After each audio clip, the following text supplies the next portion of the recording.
Good morning. Welcome to STARTIMES Business. I'm Anjo Barija. It's yet another business day today, and definitely with Charlotte this morning, as we're going to be breaking down the business-related aspects. It's quite a cold morning, Sharon. How have you been? How is it like? How are you feeling? I'm feeling quite good. So good morning to you, Andre. Good morning. How was your night? Just normal, actually. It was as usual. Just usual, thinking. I mean, sleep thinking about different, life, the economy, how it's operating. You definitely, it makes everything normal. There is nothing extraordinary about life. Well, that's good to hear. So good morning to our beautiful viewers. Thank you for joining us here. Of course, Smart Means Business is the program, and of course, we're going to be taking you from 7 to 10 a.m. And I am always glad to always be awake, up and grateful, because this festive season, if you make it to the next day, you just say thank you, God, because it is a very tough season. It's very tough. Yes. Most especially taking a look at the shift in the economics, the global economics, because we've seen conflicts over time, which conflicts have actually determined the course of economy for our nation, Uganda.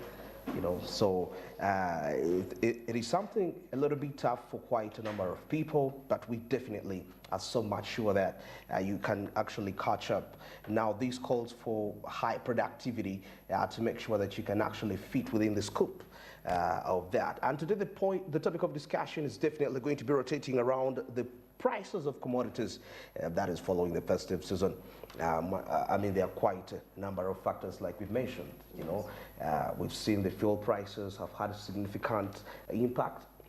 We had a report in Bali where, due to the increased transportation costs due to fuel price rise, the commodities are expensive. And it's a little bit advantageous to the people, to the traders, because they make a lot of money. And when they make a lot of money, that means they'll be in position to expand their businesses come next year. I mean, January, we know January is always quite a tricky month, try that. Well, but someone made a comment and said, I don't even know what January is doing in December. December, because yes. It literally feels like January. Okay. Because it is, December, back in the day when we were younger, by 10th, 15th, you would have a new dress, new shoes, the hat, and that little bag that goes with the dress. Exactly. But right now, parents, it's like Christmas is not even around the corner. It's like a normal month, a normal day, and it's going to pass by. And if you look at all that, because we're going to be looking at the prices and everything, but at the end of the day, I remember when we were younger, we used to eat rice Christmas time, Easter time on Sunday. As for meat, well, you had to wait for a very big day. Meat, you had, exactly. So times change, because right now you can go home and they've eaten meat, they've eaten chicken. It doesn't have to be a celebration. It doesn't have to be Christmas. Yeah, Christmas. So things are changing. Absolutely. Yes. Very, very, very beautiful, like Charlotte has mentioned that way.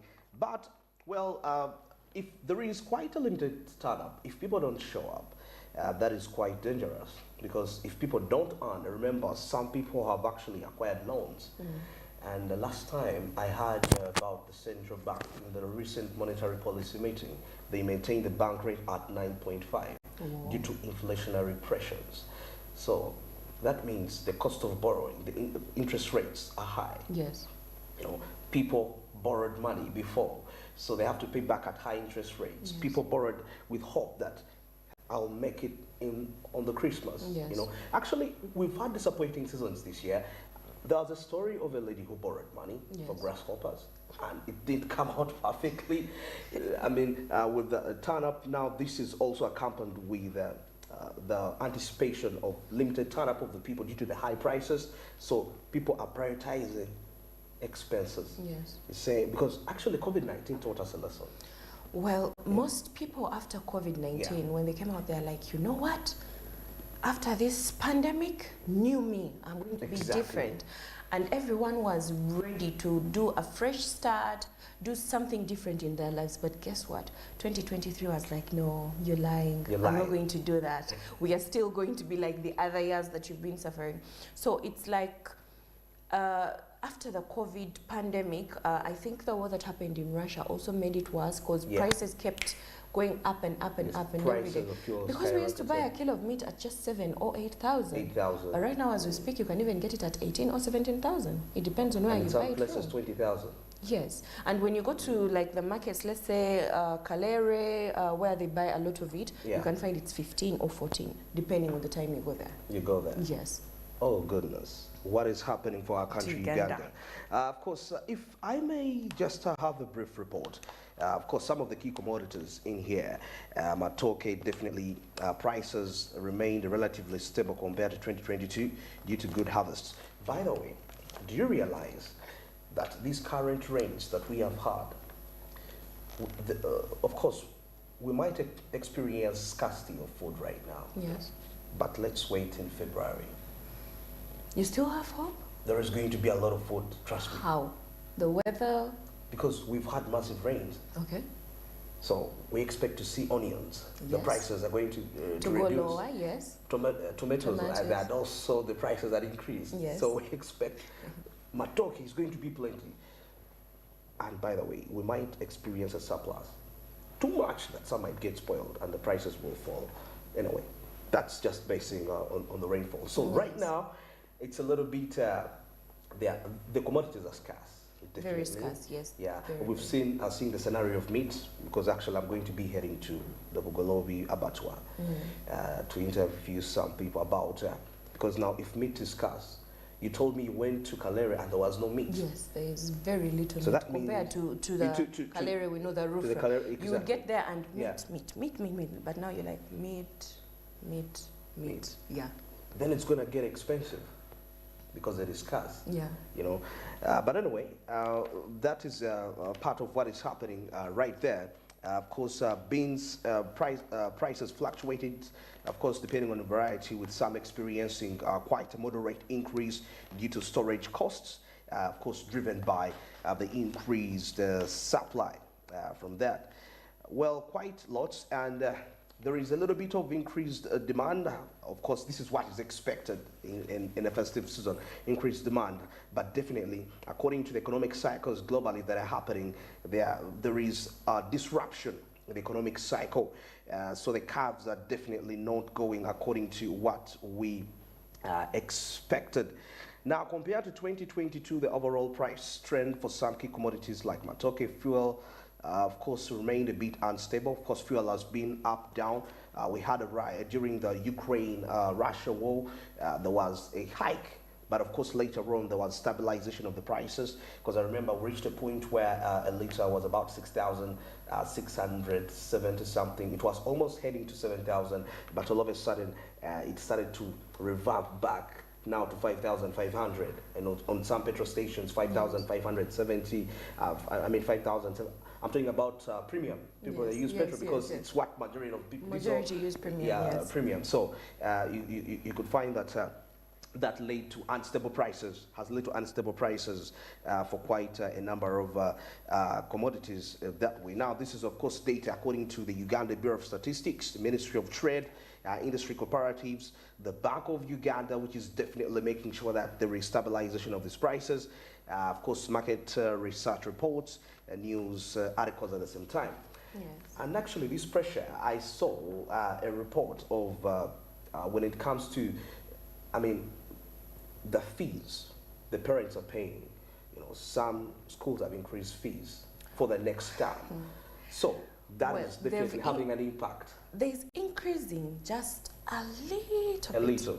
Because you understand the parents. Yeah. But if you act like you're not a parent too, you Exactly. can't take me from 600,000 to 1 million. 1 million. I in saw just that. one term. It doesn't make sense.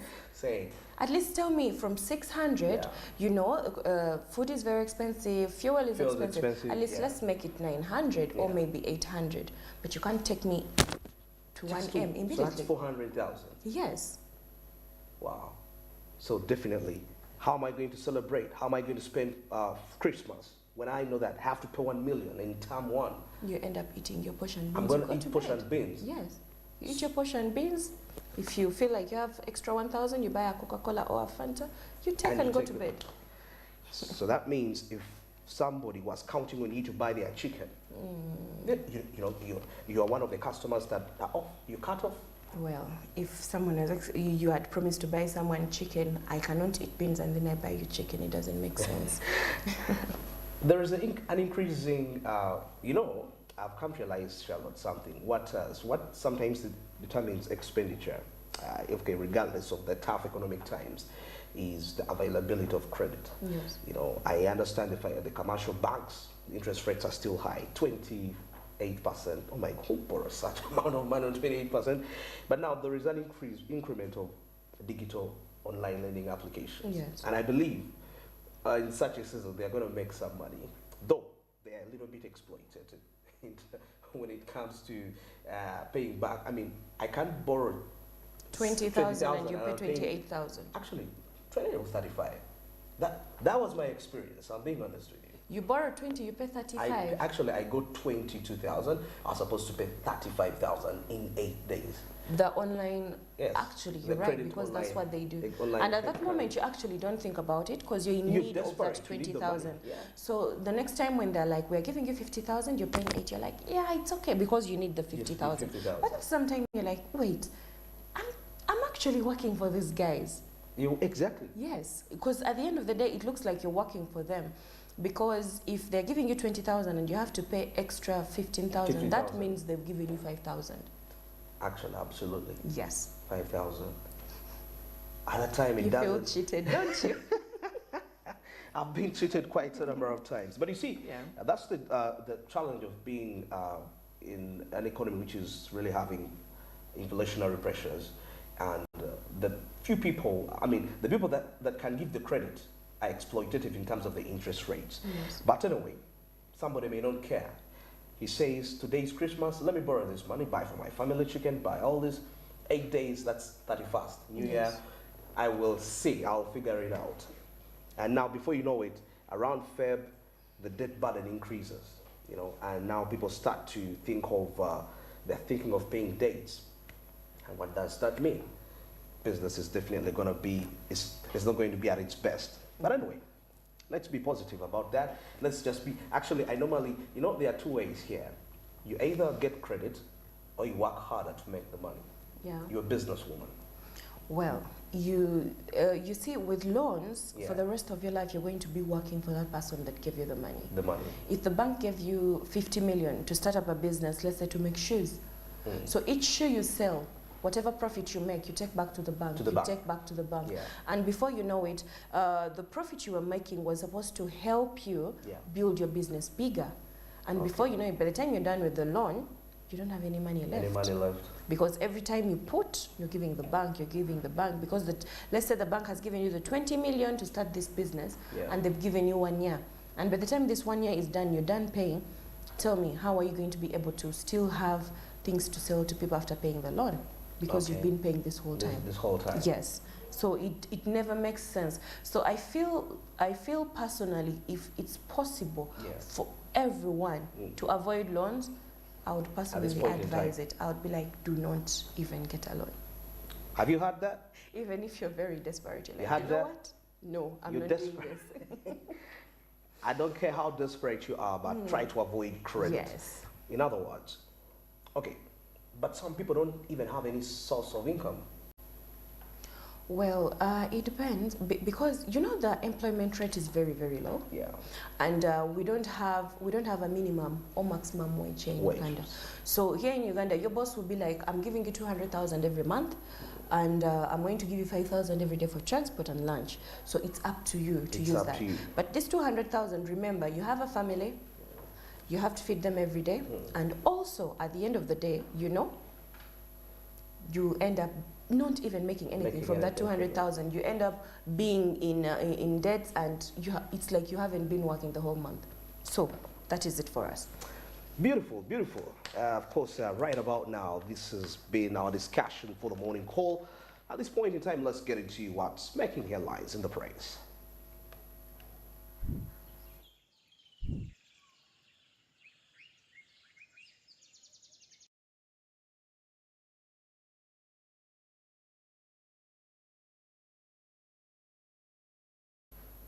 Well, to kickstart off here, I have the Daily Monitor. Charlotte has the New Vision. Maybe just a brief. Of course, we see broad roadworks.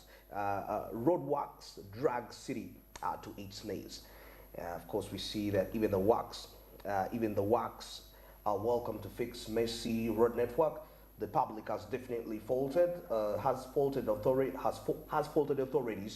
for the poorly planned closures and diversions which have actually trapped them in long-term jams and eaten into the working hours.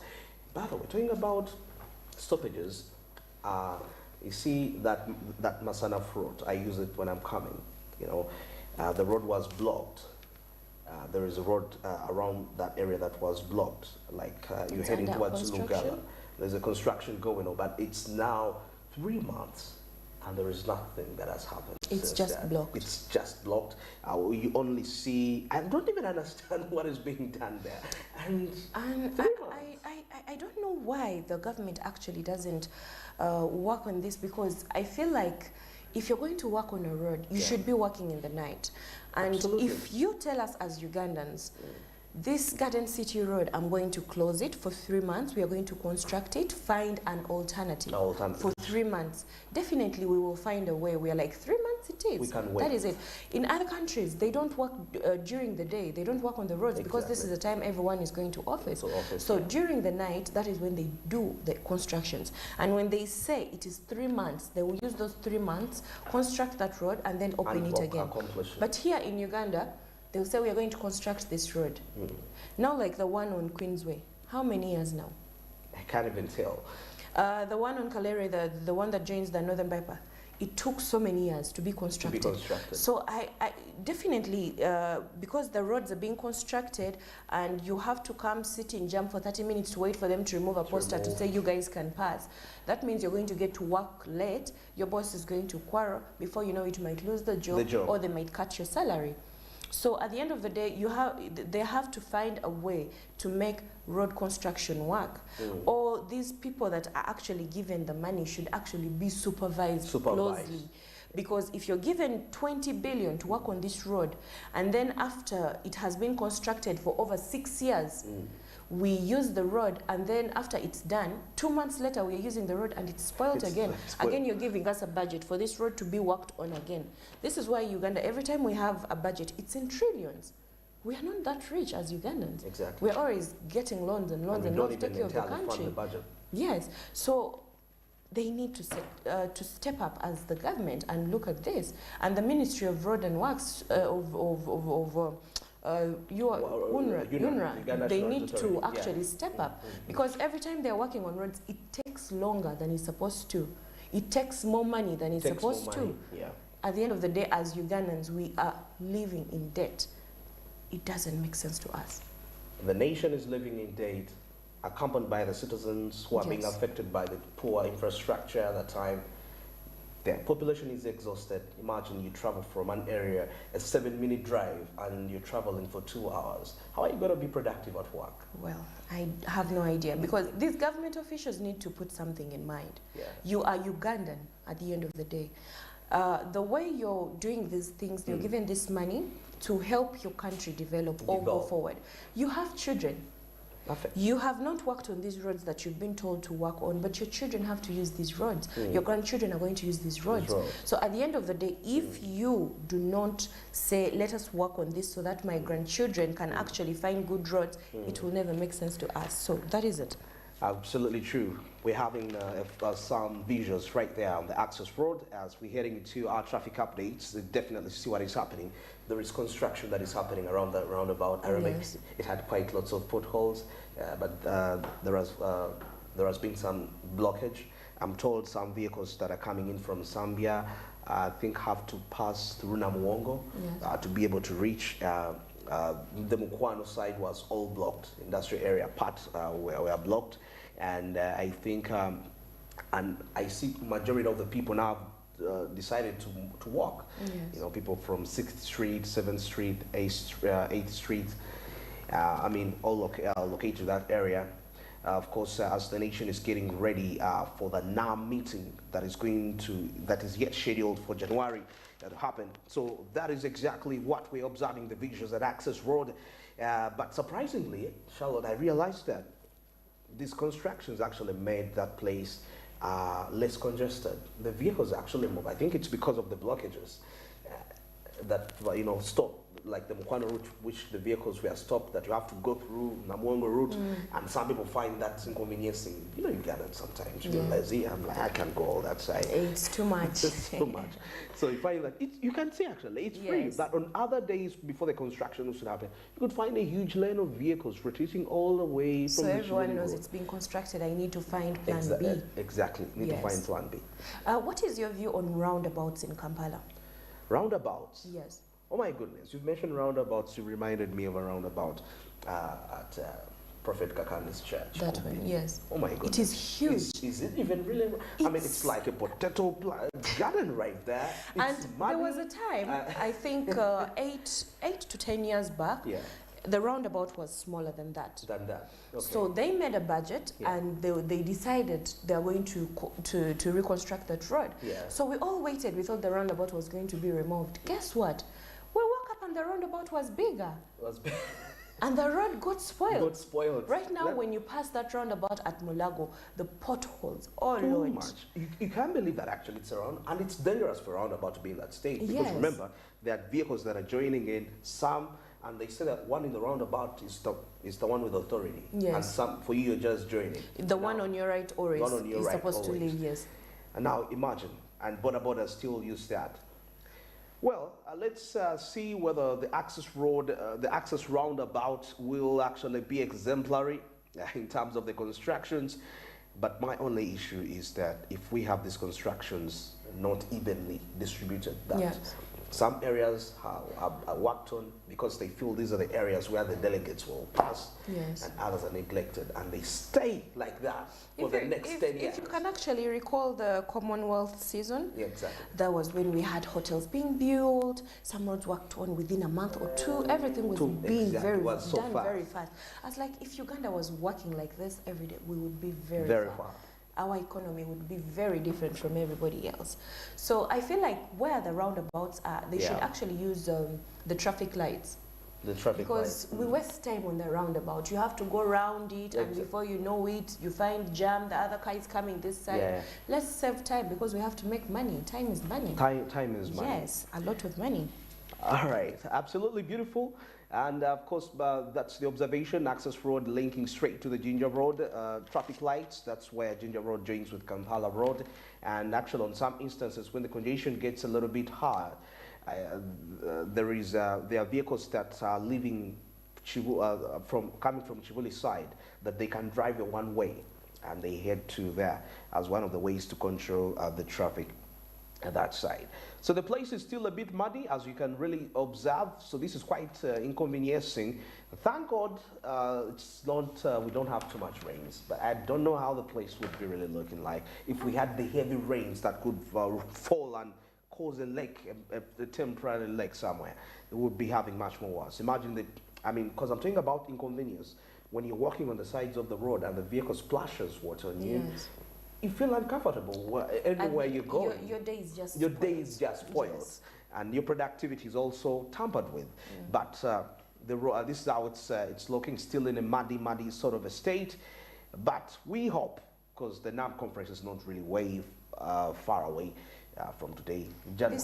This would be the best time. Actually, if it was possible, they would use this time when people are going to the village. Though the people constructing also need to be with their families for Christmas, but this is a sacrifice they need to make for the country.